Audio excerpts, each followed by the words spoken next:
Amigos, buenas noches, bienvenidos a 24 horas. Este sábado el Pleno de la Asamblea Nacional realizó el primer debate de la ley anticorrupción. El texto incluye 4 nuevos tipos penales como herramientas para combatir la corrupción en la contratación pública. Son los delitos de elusión de los procedimientos de contratación pública, sobreprecios, actos de corrupción en el sector privado y obstrucción a la justicia.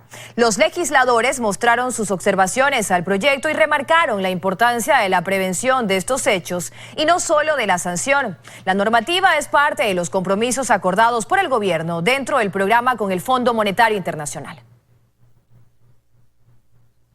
En otros temas, los operativos policiales empezaron a dar resultados en Guayaquil. Se logró la captura de antisociales involucrados en las últimas muertes violentas y en el secuestro de un abogado ocurrido en la ciudad.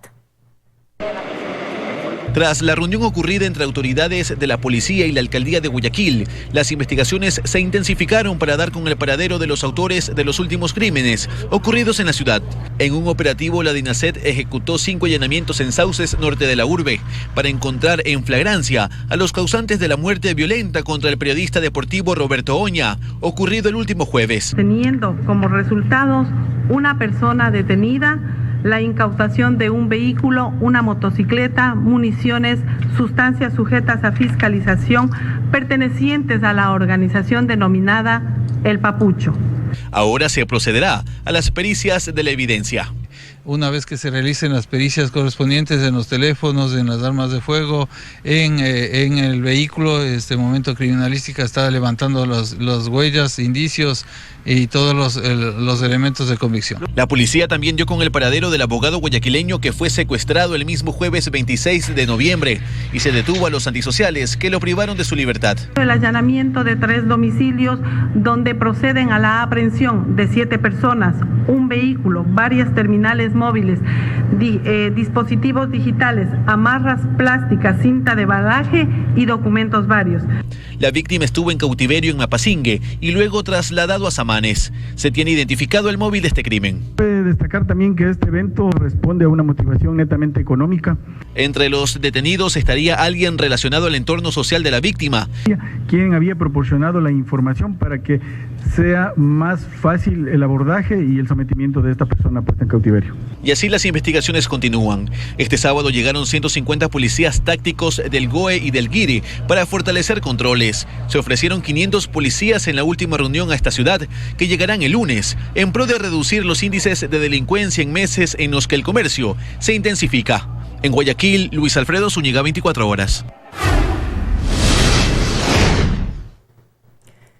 Los descuentos de la temporada trajeron a cientos de ciudadanos a los centros comerciales de Guayaquil. Vendedores se mostraron realmente satisfechos por el repunte de las ventas, pues esto les permite sopesar en algo las pérdidas registradas durante los meses de paralización por la pandemia. Los exteriores de varios centros comerciales lucieron así en la noche del pasado viernes. Y es que los descuentos que se empezaron a ofrecer en el denominado Viernes Negro o Black Friday atrajeron a centenares de ciudadanos. Este sábado el alboroto por las compras continuó. En la bahía de Guayaquil, un escenario similar. Compradores y vendedores por doquier. Los unos en busca de aprovechar la mejor promoción y los otros voceando sus productos, llamando la atención de la clientela que por aquí circuló en multitudes. Sí, mirando un poco a ver cómo están los precios para comprar a las niñas. Es la agitación comercial característica de la época, con la única e importante diferencia que en esta ocasión debe ajustarse a las restricciones dispuestas por el COE cantonal, pues los contagios por COVID-19 continúan y las aglomeraciones, se sabe, son su principal espacio de propagación. Sí, en nuestra asociación sí se está tomando todas esas medidas desde que comenzó o dieron apertura para poder trabajar. En los centros comerciales hubo un poco más de orden. Aquí el municipio efectuó controles para verificar que cada local respete el aforo establecido y que todos lleven puestas sus mascarillas.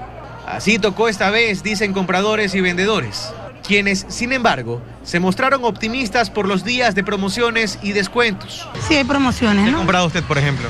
Juguetes, ropa de cama y telas. Sí está respondiendo a las personas. La demanda está mejor que lo que normalmente es el fin de semana.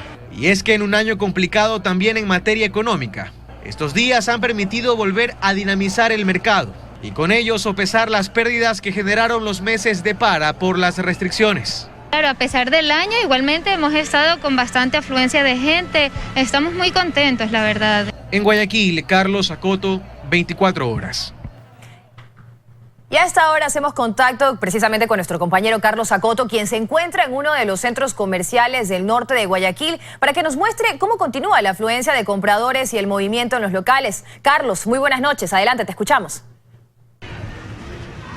Sí, ¿qué tal, Dayana, amigos? Muy buenas noches. Tú ya lo has dicho, me encuentro en uno de los centros comerciales que se ubican en el norte de Guayaquil para mostrarles las imágenes que hemos recogido luego de un recorrido realizado durante la tarde de este sábado. Han sido cientos los ciudadanos que han acudido a este y otros centros comerciales a aprovechar los descuentos que se ofrecen en los diferentes locales comerciales.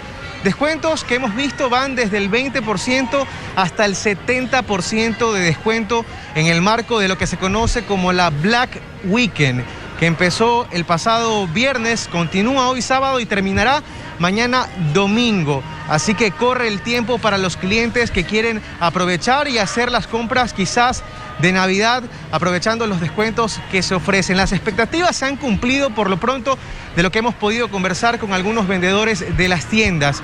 Según la Cámara de Comercio de Guayaquil, por ejemplo, a propósito de estos descuentos, se espera generar ganancias por encima de los 200 millones de dólares al día, es decir, un 23% más de la facturación que regularmente se registraba. En este centro comercial, en pocos minutos se cerrarán las puertas, sin embargo, hay otros centros comerciales de la ciudad que están atendiendo en horarios extendidos. Repetimos, las promociones terminarán mañana domingo, siempre teniendo en cuenta que estamos todavía en el marco de una emergencia sanitaria y que hay que cumplir con los diferentes protocolos, por ejemplo, el uso obligatorio de la mascarilla y también respetar el aforo determinado en cada local. Al ingreso hemos visto cómo los guardias de seguridad colocan alcohol y desinfectante en las manos de las personas que por aquí ingresan. Es así como se cumple una fin de semana de promociones en el marco de una emergencia sanitaria que continúa y que nos llama a la cautela. Y eso es lo que podemos informarte. Dayana, tú continúas con más desde estudios. Adelante. Buenas noches. Muy buenas noches, Carlos. Muchas gracias por la información y nosotros también queremos revisar cuál es la situación en Quito. Por el Black Friday, varias personas iniciaron también su búsqueda de promociones y descuentos. Los locales mantienen las medidas de bioseguridad para que las personas puedan realizar sus compras de manera segura. Sin embargo, hay que decir también que en varios sectores de la capital se observó una alta afluencia de personas. A pesar de los controles que se realizan en el centro histórico por parte de agentes municipales y de las constantes recomendaciones que hacen las autoridades, aún se sigue evidenciando aglomeraciones en esta zona. El tema se agudizó aún más este sábado debido a la fecha que atrae a cientos de compradores como es el Black Friday. Hay otros lugares en los que ya se puede ver que la gente está bastante relajada.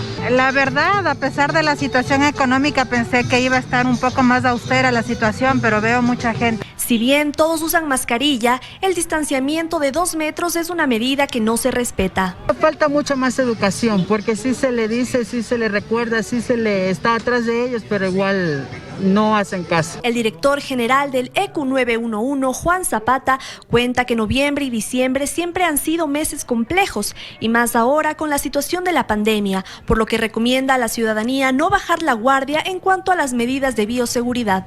Obviamente que no se puede prohibir el vender, al contrario, el país tiene que reactivarse económicamente porque hay que buscar estrategias para que las aglomeraciones obviamente no nos generen los conflictos que queremos evitar. La Secretaría de Seguridad ha realizado operativos en centros comerciales del país para verificar que no se excede el aforo máximo permitido. De los 9 centros comerciales, un centro comercial ubicado en el norte tuvo un exhorto por parte del Cuerpo de Bomberos. Según las autoridades, durante el mes de diciembre, estos operativos de control continuarán ejecutándose para evitar concentraciones en lugares públicos. En Quito, Natalie Jiménez, 24 horas.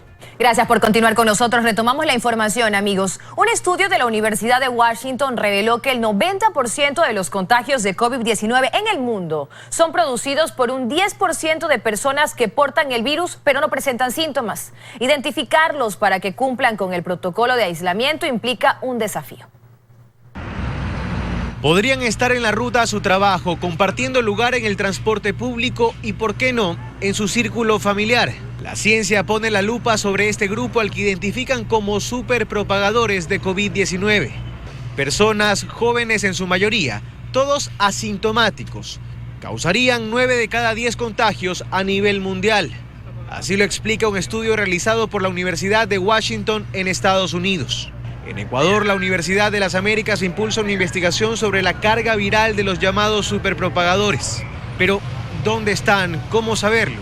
Es decir, una persona que no tiene síntomas es probable que no se haga una prueba PCR, porque cree que está sana. El desafío entonces es que el sistema de salud los rastree. Pero eso es muy difícil, dice la doctora Andrea Gómez, frente al déficit de pruebas que se realizan en el país. Sin pruebas no hay diagnóstico, sin diagnóstico no hay datos y sin datos no se puede tomar ninguna decisión a corto ni a largo plazo, y ese es uno de los problemas que tiene el Ecuador y claro, lamentablemente dentro de la región junto con Bolivia son los países que menos test hacen. Pero ubicarlos es apenas el primer paso, asegura, pues lo ideal es poder realizar un cerco epidemiológico de sus contactos para evitar que el virus se propague. Mientras más rápido se diagnostica, sea sintomático, se evitan nuevos casos por una parte, por otra parte se trata tempranamente en el caso que se necesite tratar y claro, por otra parte se evita incluso el gasto de hospitalización o de cuidados intensivos, que lamentablemente es una enfermedad costosa. Pero para eso, admite, se requiere de una capacidad operativa, financiamiento y control con el que no se cuenta. En Guayaquil, las brigadas del municipio han detectado zonas de la ciudad donde los contagios superan el promedio general. Ahí el patrón se repite. 8 de cada 10 no presentan síntomas. Detectarlos, cree Carlos Farjat, de la Dirección Municipal de Salud, ha sido clave. El problema del asintomático es que al no presentar síntomas se mueve libremente a su trabajo, por la calle, a sus actividades normales y está transmitiendo la enfermedad. La idea nuestra es pesquisarlo lo más pronto posible para de alguna u otra manera incidir en ese proceso de transmisión y poder disminuirla. Es vital e importante llegar a ese nivel para disminuir la transmisión. Según el estudio, un paciente con síntomas podría contagiar a 2 o 3 personas mientras pasa la enfermedad. Pero no hay forma de saber cuántas infecciones podría causar un asintomático que no toma ningún tipo de precaución. En este caso, entonces, la recomendación es la misma: usar mascarilla y mantener el distanciamiento. En Guayaquil, Carlos Sacoto, 24 horas. El 97% de las empresas del Ecuador son micro y medianos emprendimientos y 2 de cada 3 de estos negocios vieron reducir sus ingresos a causa de la pandemia. De ahí que reinventarse es cuestión de sobrevivencia. Amy tiene una marca de zapatos y accesorios. Empezó su negocio en 2016 y poco a poco fue ganando mercado. A inicios de año, con lo reunido por las ventas, pudo adecuar un local para vender de forma presencial, pero llegó la pandemia y tuvo que cerrar la tienda. Para no perder el negocio, se reinventó, creó nuevos modelos, amplió su público objetivo y fortaleció su marca en redes sociales. Nos pusimos la camiseta y olvidándonos de lo que había pasado, no estancándonos, de esa manera pues volvimos a abrir y actualmente atendemos virtualmente. Yo creo que Monroy se caracteriza muchísimo por la calidad. Según datos de la Alianza para el Emprendimiento e Innovación, en el país existe más de 1 millón de microempresarios y 2 de cada 3 vieron reducir sus ingresos a causa de la pandemia. La crisis, sumada a otras dificultades como trámites y falta de incentivos, dificultan aún más la actividad. Otra tiene que ver con la simplificación del ecosistema burocrático del país, del acceso a financiamiento, el acceso a mercados internacionales. Pero todos estos obstáculos, si se trabaja en una agenda común de apoyo al emprendimiento, se pueden lograr. Y es que hay un dato que no puede pasar por alto. Si bien Ecuador es el segundo país de la región con más alto nivel de emprendimientos, también es cierto que quienes lo hacen en su mayoría es por subsistencia y no por oportunidad. Por lo que el gobierno debería poner asunto, señala el presidente de la Cámara de Comercio de Guayaquil, Pablo Rosemena, quien agrega que el régimen impositivo para microempresas es un obstáculo. Quienes aparecen en este régimen están sujetos a una tarifa del 2% del impuesto a la renta sobre sobre los ingresos brutos. Los microemprendedores en un año de vacas flacas muy probablemente van a tener que pagar impuesto a la renta sobre las ventas, es decir, pagar impuestos a las ganancias cuando lo más seguro es que han tenido pérdidas. El vocero del gremio pide que se depure el catastro y que sea opcional para los contribuyentes decidir si quieren estar dentro del régimen o no. En la práctica, lo que se vendió como un inicio de simplificación tributaria se ha enfocado más bien en asegurar la recaudación tributaria. El régimen impositivo de microempresas aplica a personas naturales o jurídicas que tengan entre 1 y 9 trabajadores y cuyos ingresos anuales sean menores a $300.000. Entre lo positivo del régimen destaca el sector es que ahora los microempresarios ya no declararán el IVA e ICE cada mes, sino cada 6 meses y ya no serán agentes de retención. Joana Ramos, 24 horas. Avanzamos con otros temas. Este fin de semana el Ministerio de Transporte y Obras Públicas firmó un nuevo contrato para iniciar la construcción del Hospital Básico de Pedernales. La obra debería ser entregada en 360 días. Tiene un valor de $18 millones. Con la presencia del ministro de Transporte y Obras Públicas, Como si nos quedaran 4 años. el alcalde de Pedernales y representantes de la empresa china CAM Engineer, este fin de semana se suscribió el contrato para la construcción del Hospital Básico de Pedernales, que contará con 30 camas. No hemos ido tan rápido como hubiéramos deseado, pero al final del día estamos aquí dando la cara y cumpliendo lo ofrecido, que era la firma del contrato y arrancar con esta obra.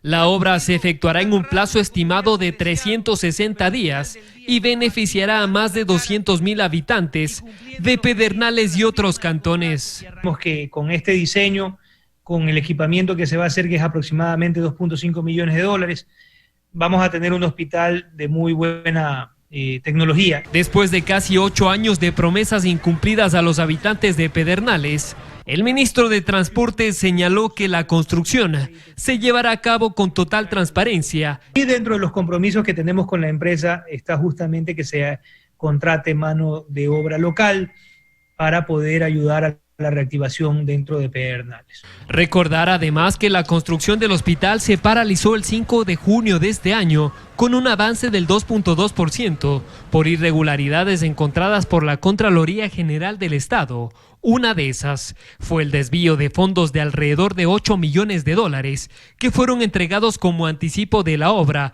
por el Servicio de Contratación de Obras Públicas al Consorcio de Pedernales y por el cual están siendo procesados penalmente el exasambleísta Daniel Mendoza y René Tamayo, titular de aquel entonces del SECOP. Paul Coello, 24 horas.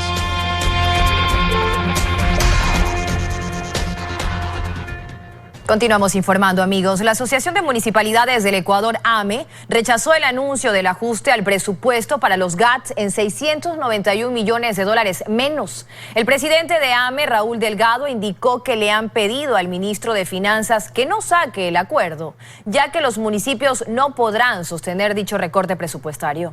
También dijo que los municipios están dispuestos a dialogar y a buscar otras soluciones.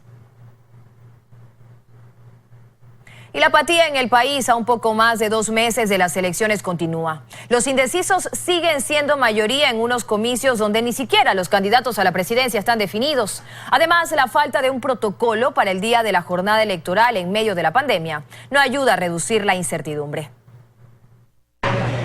A menos de 2 meses y medio del 7 de febrero próximo, a 71 días para ser exactos, los ciudadanos aún no saben ni siquiera quién será y quién no será candidato a la presidencia de la República, pues es un tema que aún no está cerrado en el Consejo Nacional Electoral. Tanto desgano hay que en cualquier encuesta el principal candidato ganador no sabe, no contesta ningún candidato todavía.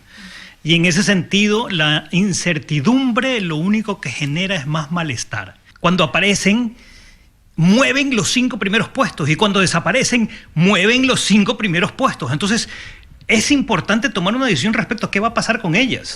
Menos del 10% de los funcionarios del Consejo Nacional Electoral son funcionarios permanentes. El 90% fluctúa en función de los intereses políticos del momento. Entonces, si no tienes gente técnica que conozca, profesional, que pueda asesorar, luego los resultados y sobre todo la falta de prolijidad para llevar los procesos electorales es una consecuencia natural.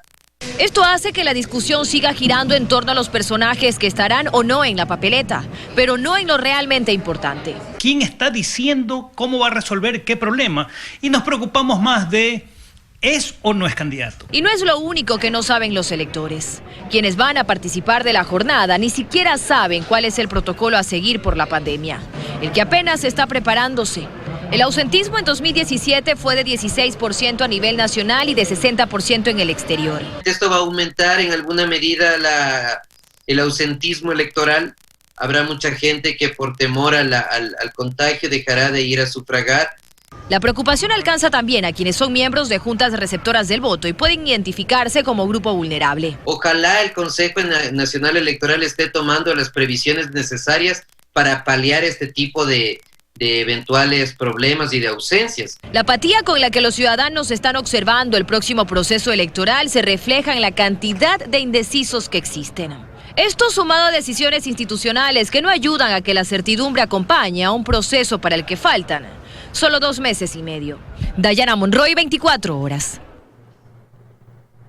Y en tiempos de coronavirus, en que los actos proselitistas que generan aglomeraciones están prohibidos, las redes sociales se han convertido en un nuevo escenario para la política. Pese a que la campaña electoral arrancará a finales de diciembre en Internet, los candidatos ya promueven sus candidaturas.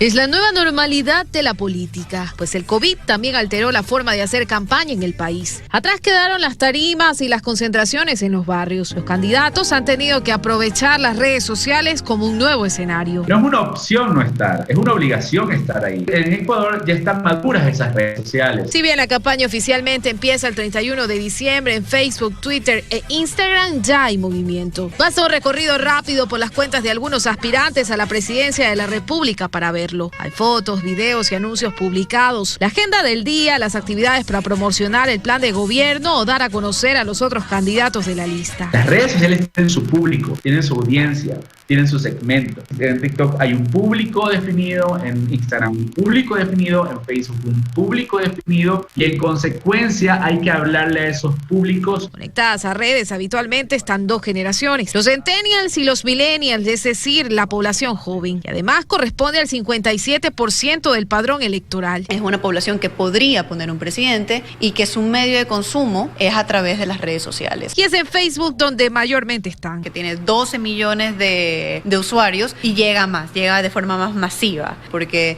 yo lo compartí, el otro lo compartió y se puede virilizar con $5, $10, puedes llegar a un segmento. De ahí que desde el 4 de agosto pasado esta red social estableció incluso requisitos en varios países, incluido Ecuador, para poner en circulación anuncios electorales y políticos. Herramienta que este libre acceso permite conocer el gasto que ya han realizado. Y esa es la única regulación que para el uso de redes sociales en campaña hay, porque el Código Electoral ecuatoriano no contempla ninguna más. Es lo que se consideran pues lagunas o los grises en la legislación. ¿Y por qué se da esto? Porque los espectros no son regulables. Es más, su costo no se imputa al gasto electoral, lo que se convierte en una ventaja adicional. No hay un reporte, no se puede verificar un pautaje. Además hay una cosa, el tema del anonimato de quién contrata. Como desventaja hay quienes mencionan la poca credibilidad. Porque el concepto de fake news, desinformación y demás, sí es algo que el usuario está familiarizado con. Y la brecha digital. Según el INEC, en Ecuador el 54,50% de los hogares no tiene acceso a internet fijo. Pero la conexión móvil llega a los 11,8 millones de usuarios, de acuerdo con Arcotel. En Ecuador hay más números celulares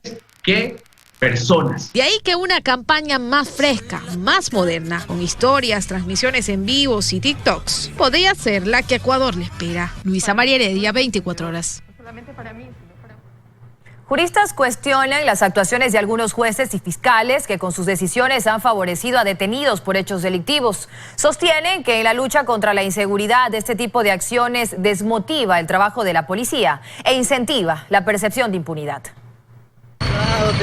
Que ya no se trata de falta de herramientas jurídicas para sancionar con rigor a la delincuencia. Es lo que dice Henry Cucalón, asambleísta del Partido Social Cristiano.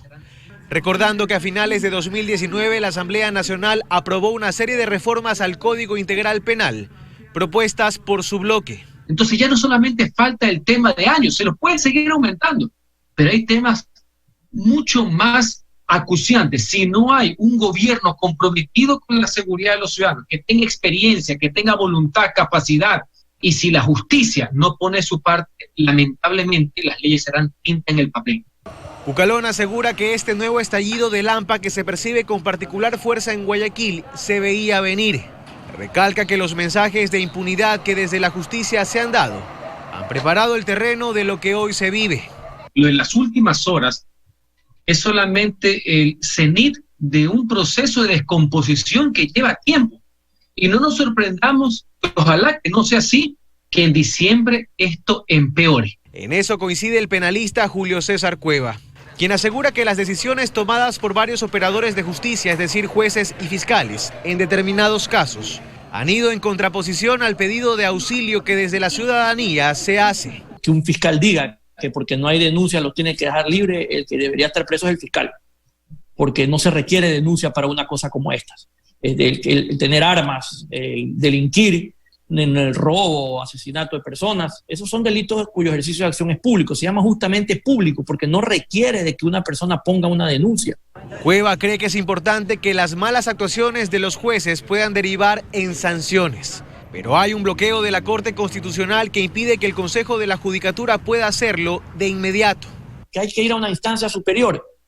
Perfecto, el problema es que en esa instancia superior tienen mal entendido el espíritu de cuerpo y usted es imposible que consiga que le declaren error inexcusable porque que son los compañeros. De ahí que ambos consideran que es necesario que en medio de las acciones que se toman para aplacar la delincuencia, se regrese la mirada al trabajo de jueces y fiscales, a sus decisiones.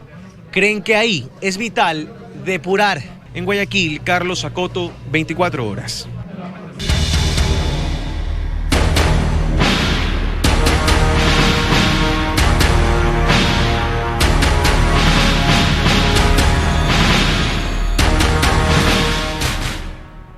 Uno de los problemas sociales que proliferó con la crisis económica y la pandemia en Ecuador es la mendicidad. Cada vez son más niños, niñas, adolescentes y adultos mayores que están pidiendo ayuda para paliar los efectos de su situación de calle. El gobierno ni siquiera cuenta con cifras oficiales.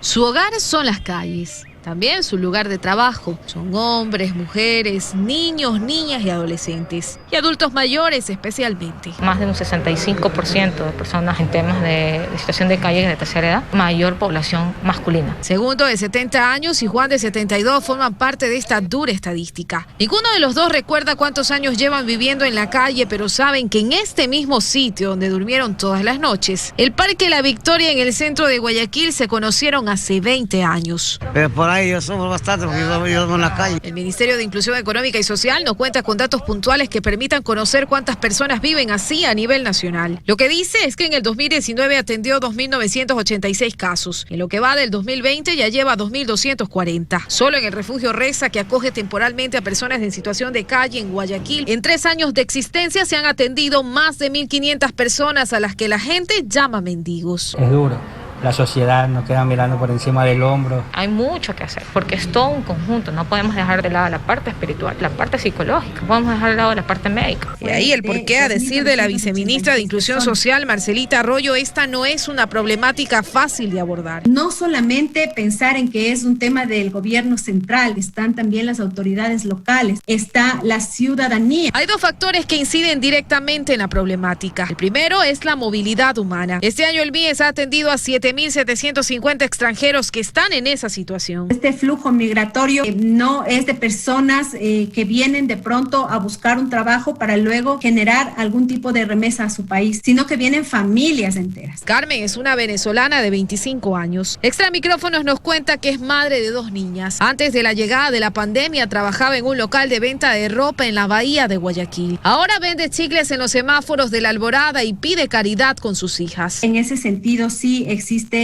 un número importante de niños que salen asusados por sus padres a buscar un medio de sustento. La viceministra se basa en las proyecciones de UNICEF, que dicen que 1.4 millones de personas caerán en extrema pobreza en este 2020. Por eso que el MIES tiene previsto firmar 25 convenios con organizaciones de la sociedad civil, municipios y gobiernos parroquiales en todo el país. Tenemos que hacer una propuesta que vaya de la mano con desarrollar habilidades que ellos ya tienen. Luisa María Heredia, 24 horas.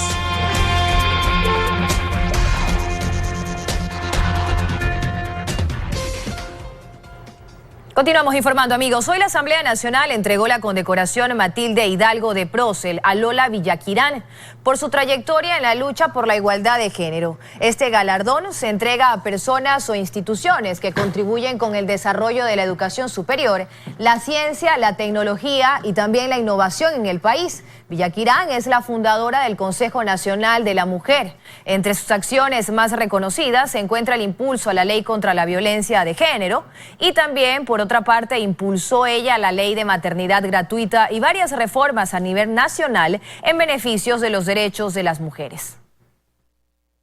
Gracias, únicamente decirle públicamente a doña Lola por este valioso aporte que ha hecho en bien no solamente de las mujeres del Ecuador, que es ya de por sí un logro importantísimo, sino sobre todo gracias en nombre de las mujeres por el aporte que ha podido hacer doña Lola y también su esposo y su familia en beneficio del Ecuador entero.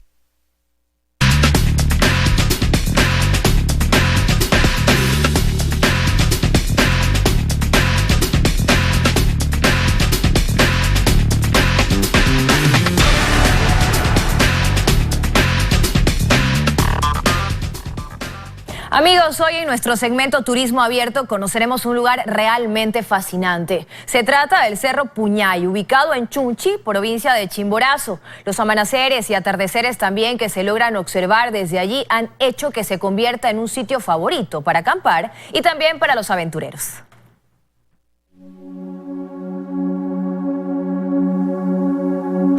Un mar de nubes combinado de una perfecta armonía de colores, así se observa el ocaso desde el Cerro Puñay, en Chunchi, en Chimborazo. Un pedacito de la perfecta creación de Dios, así describen a este lugar quienes lo visitan, pero para los nativos es el único camino al cielo. Los amaneceres y atardeceres que se dan o se observan en el lugar son impresionantes. Creo que sin lugar a dudas son los mejores del Ecuador. Para llegar a este sitio antiguamente conocido como un centro de adoración de los Cañaris, deberá caminar por senderos en medio de un bosque solitario 2 horas y media, ya que se encuentra a una altura de más de 3.260 metros sobre el nivel del mar, pero de seguro por su misticismo vale la pena. En la cima de la montaña está localizado o está edificado la pirámide terrera más alta y la más grande del mundo. Es la única pirámide de arcilla construida sobre la cima de una montaña. Para los aventureros, el Cerro Puñay se ha convertido en un escape de la rutina, y no solo por los hermosos paisajes, sino que además podrán acampar junto a su familia. En el trayecto podrás tener una vista privilegiada de todo el paisaje.